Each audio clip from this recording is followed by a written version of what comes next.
Hello, good morning, जोहार। मैं राजू और आप देख रहे हैं 24 झारखंड न्यूज। चलिए जानते हैं झारखंड की आज की 25 मुख्य बड़ी खबरों को।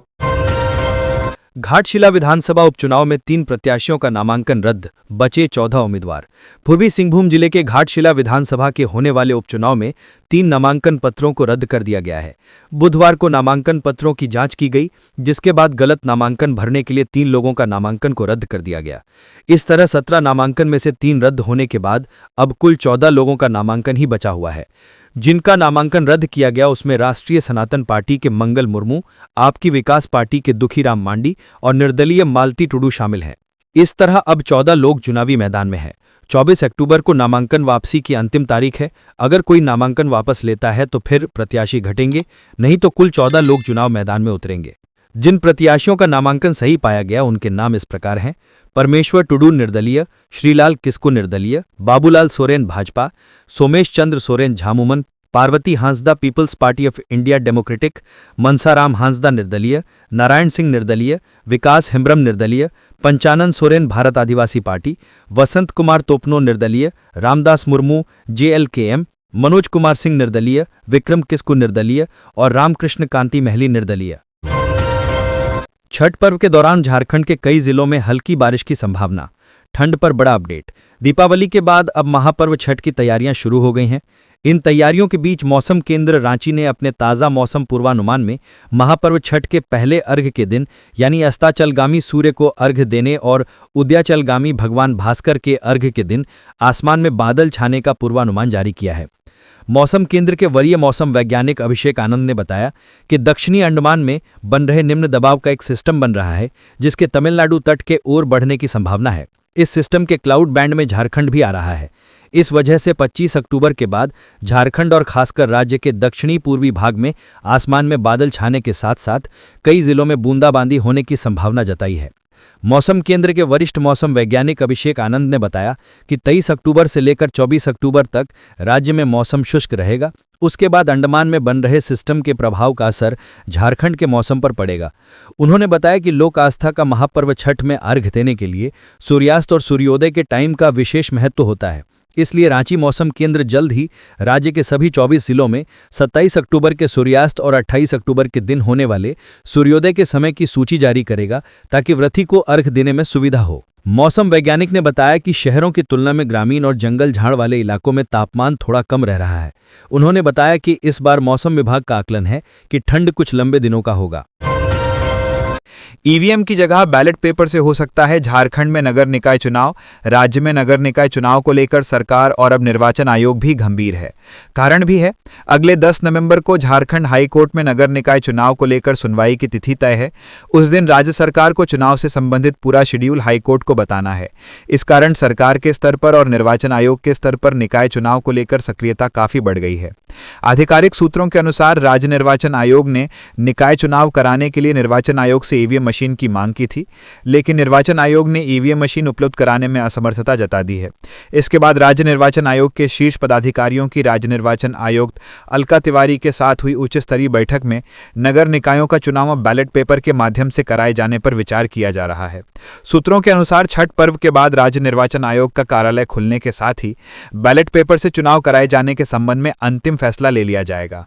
जानकारी के अनुसार ईवीएम मशीन की अंतिम संख्या तो नामांकन और स्क्रूटनी की प्रक्रिया समाप्त होने पर तय होगी, लेकिन एक अनुमान के तहत राज्य में एक साथ सभी 50 नगर निकायों में चुनाव कराने के लिए लगभग 30,000 से अधिक ईवीएम मशीन की जरूरत होगी। इसके साथ वीवीपैट व अन्य जरूरी पूरी यूनिट भी होगी। राज्य में निर्वाचन आयोग एक साथ सभी 50 नगर निकायों में चुनाव कराने की तैयारी कर रहा है। इनमें 9 नगर निगम, 18 नगर परिषद और 22 नगर पंचायत के अलावा एक जमशेदपुर अधिसूचित क्षेत्र शामिल है। बैलेट पेपर से चुनाव होने पर मतगणना में लगेगा वक्त। ईवीएम की जगह बैलेट पेपर से चुनाव होने पर मतगणना की प्रक्रिया में काफी वक्त लगेगा। हाल में यह पहला मौका होगा जब किसी चुनाव में बैलेट पेपर का उपयोग किया जाएगा। एनसीबी ने 3 करोड़ का गांजा किया जब्त। ओडिशा से सिमडेगा के रास्ते ले जा रहे थे बिहार विधानसभा चुनाव को मादक पदार्थों के जरिए प्रभावित करने की एक बड़ी साजिश को एनसीबी और सिमडेगा पुलिस ने संयुक्त कार्रवाई कर नाकाम कर दिया है। ओडिशा से सिमडेगा के रास्ते बिहार ले जाई जा रही 441 किलोग्राम गांजे की एक भारी खेप को जब्त किया गया है। अधिकारियों के अनुसार जब्त किए गए गांजे का अनुमानित मूल्य लगभग 3 करोड़ रुपए बताई जा रही है। इस बड़ी सफलता के साथ ही पुलिस ने मौके से एक तस्कर को भी गिरफ्तार किया है। इस सफल ऑपरेशन की जानकारी देते हुए एनसीबी के बिहार झारखंड जोनल डायरेक्टर और सिमडेगा के एसपी एम अर्शी ने एक संयुक्त प्रेस कॉन्फ्रेंस की। उन्होंने बताया कि गुप्त सूचना मिली थी कि भारी मात्रा में गांजे की यह खेप बिहार की ओर जा रही है। इसके बाद तुरंत कार्रवाई करते हुए पुलिस और एनसीबी की संयुक्त टीम ने कोलेबिरा थाना क्षेत्र के छगराबंधा के पास NH 143 पर घेराबंदी की और हरियाणा नंबर की एक संदिग्ध ट्रक को रोका। ट्रक की गहन तलाशी के दौरान अधिकारियों ने पाया कि तस्करों ने गांजे को छिपाने के लिए एक बेहद शातिर तरीका अपनाया था। ट्रक के भीतर बने गुप्त केबिन से 85 पैकेटों में छुपाया गया कुल 441 किलोग्राम गांजा बरामद किया गया। गांजा जब्त करने के बाद मौके से ट्रक ड्राइवर और तस्कर को गिरफ्तार कर लिया गया। एनसीबी और सिमडेगा पुलिस ने स्पष्ट कहा कि यह कार्रवाई चुनाव से पहले मादक पदार्थों के वितरण की चेन तोड़ने के लिए महत्वपूर्ण है। अधिकारियों ने कहा कि मादक पदार्थों की तस्करी के खिलाफ उनका अभियान जारी रहेगा और इस जब्त गांजे की कीमत छोटे स्तर पर बेचे जाने पर और भी अधिक हो जाएगी। बाबूलाल मरांडी ने कहा, छात्रवृत्ति नहीं मिल रही, छात्रों के भविष्य हो रहे बर्बाद। प्रतिपक्ष के नेता सह प्रदेश भाजपा अध्यक्ष बाबूलाल मरांडी ने कहा है कि झारखंड में विद्यार्थी छात्रवृत्ति के लिए सरकार से गुहार लगा रहे हैं, लेकिन सरकार बेपरवाह है। उन्होंने कहा कि ये युवा पीढ़ी के सपनों, आकांक्षाओं एवं भविष्य से खिलवाड़ नहीं तो क्या है। स्कॉलरशिप के अभाव में कई छात्रों का एडमिशन नहीं हो पा रहा है, तो कुछ को कक्षा में शामिल होने एवं परीक्षा देने से रोका जा रहा है। इस परिस्थिति के लिए कौन जिम्मेदार है? बाबूलाल मरांडी ने सोशल मीडिया पर अपने पोस्ट में आगे लिखा है कि अपनी शिक्षा को जारी रखने के लिए कई छात्र कर्ज लेने के लिए मजबूर हैं। ये संवेदनहीनता की पराकाष्ठा है। अगर आप छात्रवृत्ति देने में सक्षम नहीं हो तो फिर फॉर्म भरवाकर उम्मीद क्यों जगाई? ये दुर्भाग्यपूर्ण है कि झारखंड में शिक्षा, स्वास्थ्य एवं पेयजल जैसे बुनियादी मुद्दों पर जनता को आंदोलन करना पड़ता है। कई लोकलुभावन वादे करके सत्ता में आई ये सरकार एक भी योजना ढंग से नहीं चला पा रही है। धनबाद डीसी व एसएसपी ने किया छठ घाटों का निरीक्षण। कहा, गहरे तालाबों में होगी बैरिकेडिंग, गोताखोर की तैनाती भी। लोक आस्था के महापर्व छठ में कुछ ही दिन बाकी हैं। धनबाद में महापर्व को सुरक्षित संपन्न कराने के लिए जिला प्रशासन ने तैयारी शुरू कर दी है। डीसी आदित्य रंजन व एसएसपी प्रभात कुमार ने बुधवार को शहर के प्रमुख छठ घाटों का निरीक्षण किया। वहां साफ सफाई, सुरक्षा व रोशनी की व्यवस्था की विस्तृत समीक्षा की।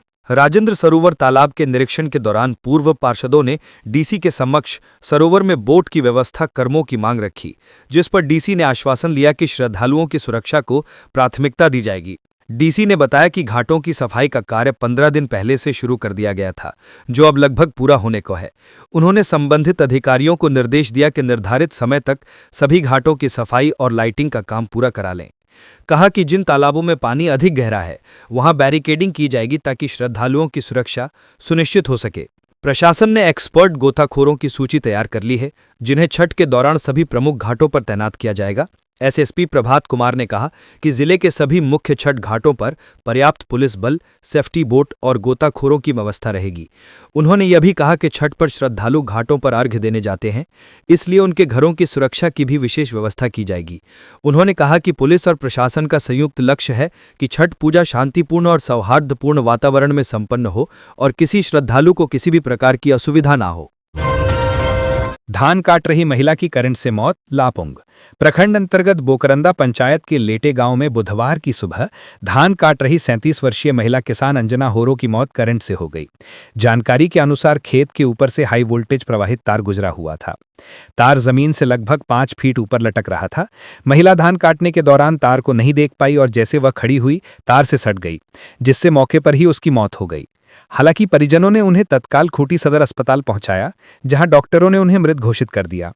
मृतिका के परिवार में उनके पति अंद्रियस होरो, एक बेटी और 2 बेटे हैं। पत्नी की असमय मौत से पति गहरे सदमे में हैं। ग्रामीणों ने विद्युत विभाग पर लापरवाही का आरोप लगाते हुए लटक रहे तार की सूचना देने के बावजूद कोई कार्यवाही नहीं करने से आक्रोशित हैं। ग्रामीणों ने प्रशासन से मामले की जांच और मुआवजे की मांग की है। शव का पोस्टमार्टम कर परिजनों को सौंप दिया गया है।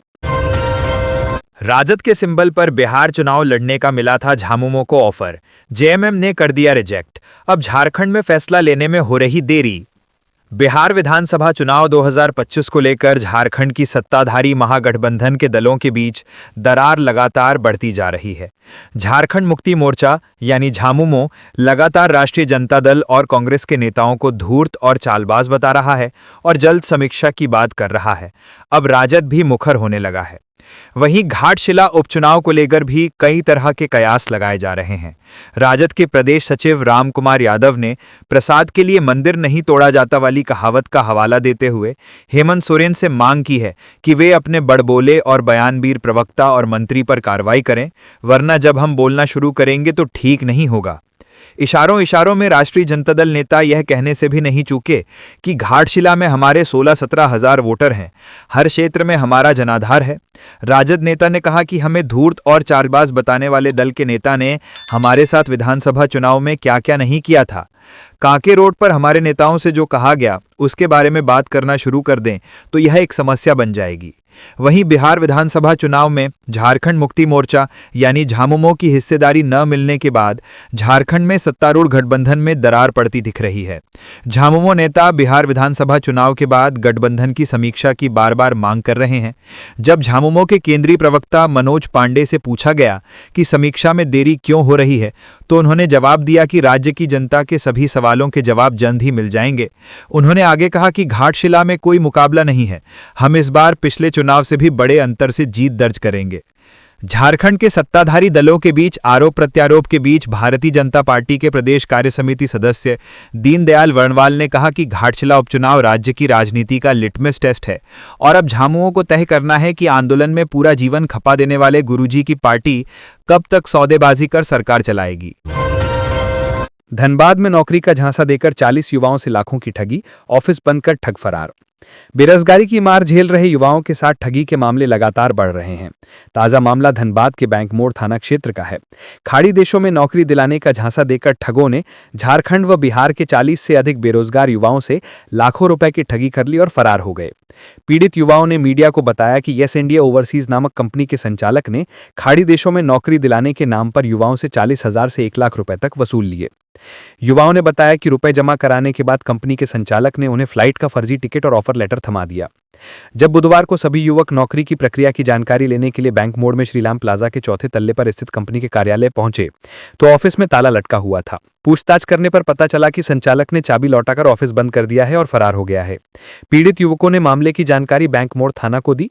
जानकारी मिलते ही पुलिस मौके पर पहुंची और जांच में जुट गई। पुलिस ने बताया कि कंपनी के संचालक को पूछताछ के लिए थाना बुलाया गया है। पूरे प्रकरण की जांच की जा रही है। पीड़ित युवाओं ने मांग की है कि ठगों को जल्द गिरफ्तार कर उनके रुपए वापस दिलाए जाएं। रांची में गोलीबारी व रंगदारी मांगने के मामले में अपराधी सुजीत सिन्हा की पत्नी गिरफ्तार। गोलाबारी और रंगदारी मांगने के मामले में अपराधी सुजीत सिन्हा की पत्नी रिया सिन्हा गिरफ्तार हुई है। सुजीत सिन्हा वर्तमान में साहिबगंज जेल में बंद है। उल्लेखनीय है कि डोरंडा थाना क्षेत्र अंतर्गत सत्यभामा अपार्टमेंट के बाहर हुई हवाई फायरिंग की घटना हुई थी।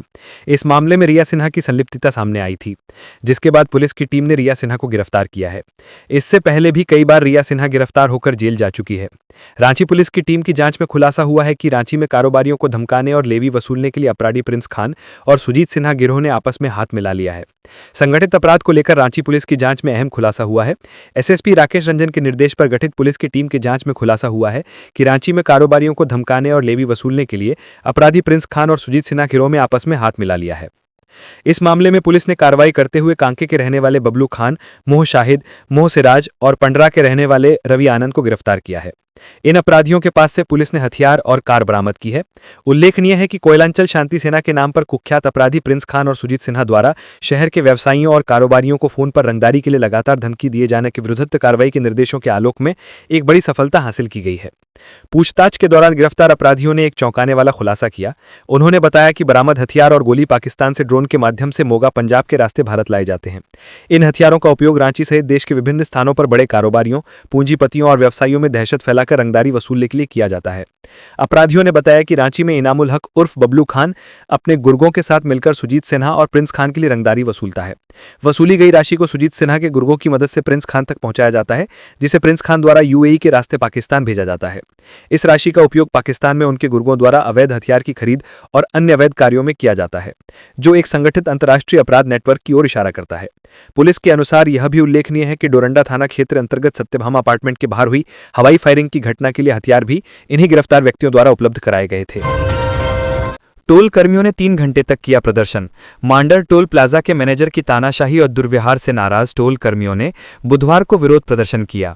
दोपहर करीब 2 बजे से काम छोड़कर प्रशासनिक भवन के समक्ष हंगामा करने वाले टोल कर्मियों का कहना था कि टोल प्लाजा के मैनेजर आरपी यादव महिला और पुरुष टोल कर्मियों के साथ अक्सर दुर्व्यवहार और गाली गलौज करते हैं। बिना वजह कर्मियों का वेतन भी काट लेते हैं।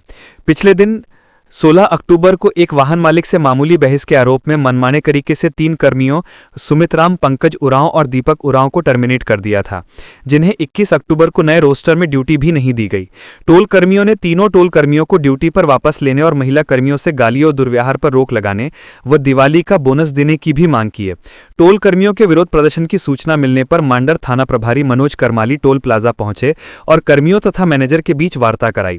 वार्ता के बाद शाम करीब 5 बजे टोल कर्मी काम पर वापस लौटे। इधर टोल प्लाजा के मैनेजर आरपी यादव ने अपने ऊपर लगाए गए आरोपों को बेबुनियाद बताया। कहा कि 16 अक्टूबर को एक वाहन मालिक से विवाद करने को लेकर 3 कर्मियों को सस्पेंड किया था, जिन्हें अब काम पर वापस लिया गया है। वहीं कर्मियों द्वारा बोनस की मांग को लेकर उनका कहना था कि कंपनी में बोनस का कोई प्रावधान नहीं है। रांची में छठ घाटों की सफाई में तेजी, एम्फीबियस मशीन से हो रहा काम। छठ पर्व को देखते हुए रांची नगर निगम ने सभी प्रमुख घाटों की सफाई का काम तेज कर दिया है। इसके लिए खास एम्फीबियस एक्सकेवेटर मशीन, जो पानी और जमीन दोनों पर काम करती है, का इस्तेमाल किया जा रहा है। इस मशीन से तालाबों की गाद, जलकुंभी और कचरा हटाया जा रहा है ताकि श्रद्धालुओं को स्वच्छ और सुरक्षित घाट मिल सकें। नगर निगम के प्रशासक सुशांत गौरव के निर्देश पर अभियंता और सफाई कर्मियों की टीम लगातार घाटों की निगरानी कर रही है। फिलहाल कांके डैम के सभी घाटों पर सफाई का काम जारी है। नगर निगम का लक्ष्य है कि छठ पर्व से पहले सभी घाटों को स्वच्छ, सुरक्षित और सुंदर बनाया जाए ताकि श्रद्धालु बिना किसी परेशानी के स्नान और अर्घ्य अर्पण कर सकें। धनबाद में जमीन मालिक के पक्ष में कोर्ट का फैसला, 5 दुकानें सील, हंगामा। धनबाद जिला प्रशासन ने कोर्ट के आदेश पर शहर के हीरापुर में बुधवार को संपत्ति विवाद से जुड़ा मामला निपटाते हुए जमीन मालिक के पक्ष में कार्रवाई की। मजिस्ट्रेट की उपस्थिति में 5 दुकानों को खाली कराकर सील कर दिया गया। दुकानदारों ने विरोध जताते हुए जमकर हंगामा किया, जिससे वहां अफरा तफरी की स्थिति बन गई। अंत में पुलिस ने मोर्चा संभाला और काफी मशक्कत के बाद स्थिति को संभाला। जमीन मालिक भगवान सिंह ने बताया कि उन्होंने यह संपत्ति वर्ष 2000 में खरीदी थी। उस समय दुकानों में पहले से किराएदार थे। जब उसने किराएदारों से किराया बढ़ाने और अद्यतन भुगतान की बात कही तो विवाद उत्पन्न हो गया। इसके बाद मामला 2019 से कोर्ट में विचाराधीन था।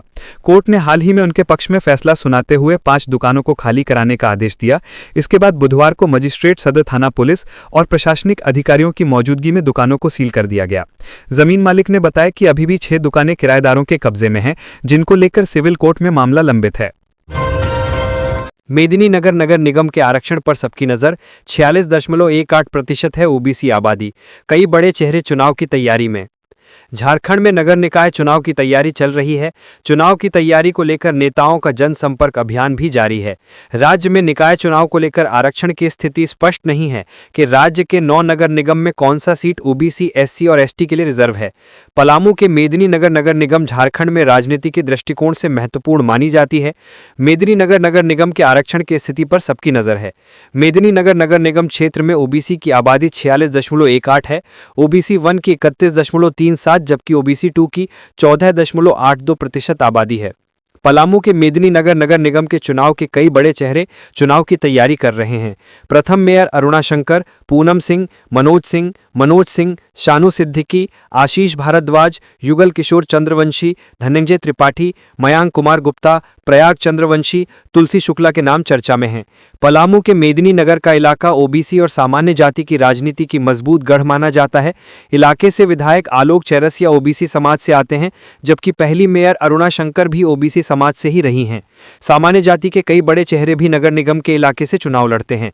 पलामू के हुसैनाबाद, छतरपुर, हरिहरगंज एवं विश्रामपुर नगर पंचायत के आरक्षण की स्थिति पर भी सबकी नजर है।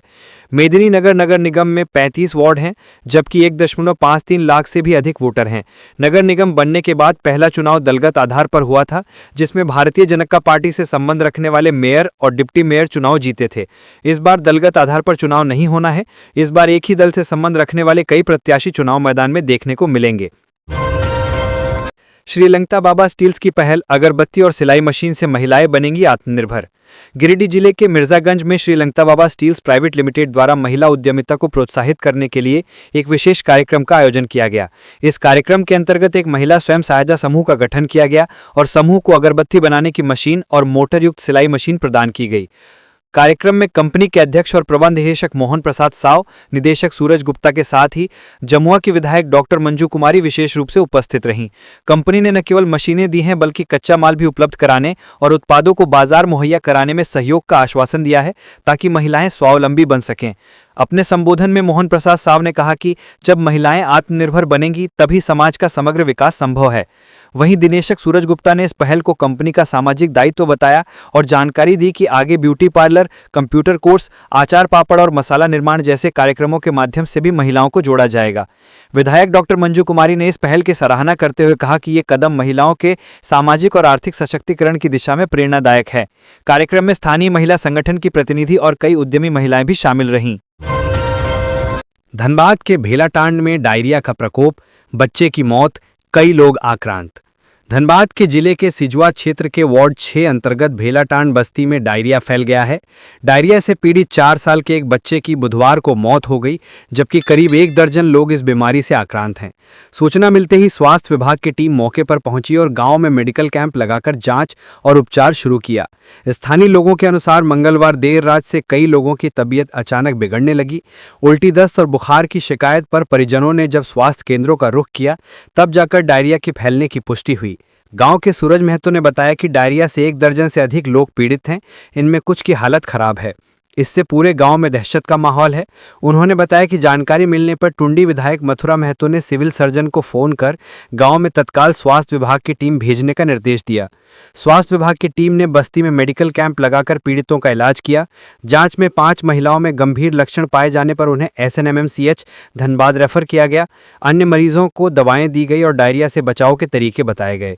वहीं ग्रामीणों ने बताया कि बस्ती में सिर्फ एक ही कुआं है, यहां टाटा कंपनी के माध्यम से पानी की सप्लाई की जाती है। गांव के लोग इसी पानी का उपयोग पीने और अन्य ज़रूरतों के लिए करते हैं। ग्रामीणों का अनुमान है कि प्रदूषित पानी ही डायरिया फैलने का मुख्य कारण हो सकता है। फिलहाल स्वास्थ्य विभाग की टीम ने गांव में ब्लीचिंग पाउडर का छिड़काव करवाया है और लोगों को पानी उबालकर पीने की सलाह दी। छठ पर्व पर रांची में 27 और 28 अक्टूबर को ट्रैफिक व्यवस्था में बदलाव, कई रास्तों पर नो एंट्री। छठ पर्व के मद्देनजर रांची में 27 और 28 अक्टूबर को ट्रैफिक व्यवस्था में बड़ा बदलाव किया गया है। पर्व के दौरान सुगम यातायात और भीड़ नियंत्रण को लेकर विशेष व्यवस्था की गई है, जो इमरजेंसी को छोड़कर सभी वाहनों पर लागू होगी। इस संबंध में रांची पुलिस ने बुधवार को आदेश जारी किया है। 27 अक्टूबर की सुबह 8 बजे से रात के 11 बजे तक और 28 अक्टूबर की सुबह 2 बजे से दिन के 10 बजे तक सभी मालवाहक वाहनों का एंट्री बंद रहेगा। इस समय भारी मालवाहक वाहन रिंग रोड होकर अपने गंतव्य तक परिचालन कर सकेंगे। इसके अतिरिक्त शहर में सामान्य नो एंट्री का समय पहले की तरह लागू रहेगा। 27 अक्टूबर को दोपहर 2 बजे से रात के 8 बजे तक शहर में सभी छोटे मालवाहक वाहनों का प्रवेश एवं परिचालन पूर्णतः प्रतिबंधित रहेगा। 27 अक्टूबर की शाम 3 बजे से रात के 8 बजे तक चांदनी चौक से कांके और राम मंदिर के बीच ऑटो और ई-रिक्शा का परिचालन वर्जित रहेगा। छठ पर्व के अवसर पर छठ घाटों के पास कुछ स्थानों को पार्किंग स्थल के रूप में निर्धारित किया गया है। आवश्यकतानुसार यातायात को नियंत्रित करने के लिए अन्य मार्गों को कम समय के लिए डायवर्ट और रोका जा सकता है। छठ पर घर लौटने की होड़, रांची स्टेशन और एयरपोर्ट पर उमड़ी भीड़, बिहार जाने वाली ट्रेनें फुल। महापर्व छठ नज़दीक आते ही बिहार जाने वालों की भीड़ रांची रेलवे स्टेशन और एयरपोर्ट दोनों जगह उमड़ पड़ी है। हर साल की तरह इस बार भी छठ पर घर लौटने की हड़बड़ी साफ नजर आ रही है। हटिया पटना वंदे भारत जनशताब्दी, मौर्य एक्सप्रेस जैसी सभी प्रमुख ट्रेनों में कंफर्म टिकट मिलना नामुमकिन हो गया है। हर श्रेणी में लंबी वेटिंग लिस्ट यात्रियों की परेशानी बढ़ा रही है। रेलवे ने अतिरिक्त स्पेशल ट्रेनों की घोषणा की है, लेकिन मांग इतनी अधिक है कि ये प्रयास भी नाकाफी साबित हो रहे हैं। आने वाले दिनों में रांची रेल मंडल से पटना के लिए करीब आधा दर्जन ट्रेनें चलेंगी, फिर भी किसी में सीट खाली नहीं है। हटिया पटना ट्रेन में स्लीपर क्लास की वेटिंग 99, थर्ड AC में 63 और 2AC में 26 तक पहुंच चुकी है। रांची पटना वंदे भारत ट्रेन के चेयरखार में 58 और एग्जीक्यूटिव क्लास में 13 वेटिंग टिकट हैं। जनशताब्दी में 2S क्लास की वेटिंग 200 और चेयरखार में 37 दर्ज की गई है। ट्रेन टिकट ना मिलने के कारण अब लोग बस और फ्लाइट को विकल्प बना रहे हैं। बस अड्डों पर यात्रियों की भीड़ लगातार बढ़ रही है, वहीं एयरपोर्ट पर भी यात्रियों की संख्या सामान्य से कई गुना अधिक है। ट्रैवल एजेंसियों और बस ऑपरेटरों ने किराया बढ़ा दिया है, लेकिन इसके बावजूद सीट मिलना मुश्किल हो गया है। रांची रेल मंडल के सीनियर डीसीएम ने बताया कि यात्रियों की सुविधा के लिए अतिरिक्त कोच जोड़े जा रहे हैं और ज़रूरत पड़ने पर स्पेशल ट्रेनों की संख्या भी बढ़ाई जाएगी। बावजूद इसके ट्रेनों में बर्थ नहीं मिल रही है। अधिकारियों का कहना है कि हर साल छठ के समय यही स्थिति बनती है, जब बिहार और झारखंड के लोग अपने घर लौटने के लिए एक साथ निकल पड़ते हैं। रांची रेलवे स्टेशन, बस अड्डा और एयरपोर्ट तीनों जगहों पर चहल पहल है। हर प्लेटफॉर्म पर यात्री अपने परिवार के साथ लगेज लिए खड़े नजर आ रहे हैं। राज्य के नए वित्तीय नियम में सरकारी राशि की सुरक्षा व जवाबदेही होगी तय। सेवा और वाणिज्य विभागों के लिए होंगे अलग प्रावधान। झारखंड के नए वित्तीय नियम में सरकारी राशि की सुरक्षा और जवाबदेही सुनिश्चित की जाएगी। इन नियमों का उद्देश्य सरकारी राशि के दुरुपयोग को रोकना है, साथ ही सरकारी कर्मचारियों को उनकी जिम्मेदारियों के प्रति जागरूक करना है। सरकारी राशि के दुरुपयोग के लिए व्यक्तिगत रूप से जिम्मेदार होगा। यदि किसी सरकारी कर्मचारी की लापरवाही या धोखाधड़ी के कारण सरकारी राशि का नुकसान होता है तो वह व्यक्तिगत रूप से जिम्मेदार होगा। नए वित्तीय नियम में सरकारी विभागों को मुख्य रूप में 2 श्रेणियों में वर्गीकृत किए जाने की बात कही गई है, जिसमें सेवा विभाग और वाणिज्यिक विभाग या उपक्रम को शामिल किया गया है। इसमें कहा गया है कि सेवा विभाग वे होते हैं जो सरकार के मूल कार्यों को पूरा करते हैं, जैसे न्याय, पुलिस, शिक्षा, स्वास्थ्य और लोक निर्माण। ये विभाग सरकार के अवधारणा का हिस्सा हैं और उनके कार्य सरकार के सामान्य कामकाज के संचालन के लिए आवश्यक हैं। वाणिज्यिक विभाग या उपक्रम वे होते हैं जो सेवाएं प्रदान करने या वस्तुओं की आपूर्ति करने के उद्देश्य से स्थापित किए जाते हैं। ये विभाग वाणिज्यिक सिद्धांतों पर काम करते हैं और उनके कार्य जरूरी नहीं है कि सरकारी कार्य हों। नुकसान की होगी रिपोर्टिंग। यदि किसी प्राकृतिक आपदा या अन्य कारण से सरकारी संपत्ति को नुकसान पहुंचता है तो विभागीय अधिकारी को तुरंत विभागाध्यक्ष और सरकार को सूचित करना होगा। इसके बाद एक विस्तृत रिपोर्ट तैयार की जाएगी, जिसमें नुकसान के कारण और सीमा का विवरण होगा। सरकारी कर्मचारियों को अपने कर्तव्यों के साथ साथ खातों का सही रखरखाव भी करना होगा। इसके लिए उन्हें वित्तीय नियमों और प्रक्रियाओं का ज्ञान होना आवश्यक है। सरकारी बकाया और जमा को cheque, bank draft, bankers cheque, postal order, money order, bank credit चालान, ई भुगतान या नकद के रूप में स्वीकार किया जा सकता है। सरकारी कर्मचारियों को सरकारी बकाया और जमा के लिए रसीदें जारी करनी होंगी और उनका सही रखरखाव करना होगा। रांची में अंतिम चरण में पहुंची छठ पूजा की तैयारी। उपायुक्त और एसएसपी ने किया घाटों का निरीक्षण। राजधानी रांची में महापर्व छठ पूजा की तैयारियां जोरों पर हैं। श्रद्धा और आस्था के इस पर्व को लेकर जिला प्रशासन पूरी तरह सक्रिय है। बुधवार को उपायुक्त मंजूनाथ भजंत्री और एसएसपी राकेश रंजन ने शहर के कई प्रमुख छठ घाटों का निरीक्षण किया। अधिकारियों ने कांके डैम और राजभवन के समीप स्थित हटानिया तालाब का विशेष रूप से जायजा लिया। निरीक्षण के दौरान उपायुक्त ने नगर निगम अधिकारियों और पुलिस पदाधिकारियों को कई दिशा निर्देश दिए। उन्होंने कहा कि नगर निगम छठ घाटों के पूर्ण प्रबंधन की जिम्मेदारी उठाए ताकि श्रद्धालुओं को किसी प्रकार की परेशानी ना हो। सभी घाटों पर साफ सफाई, पेयजल, लाइटिंग, अस्थायी शौचालय और चेंजिंग रूम की व्यवस्था सुनिश्चित की जाए।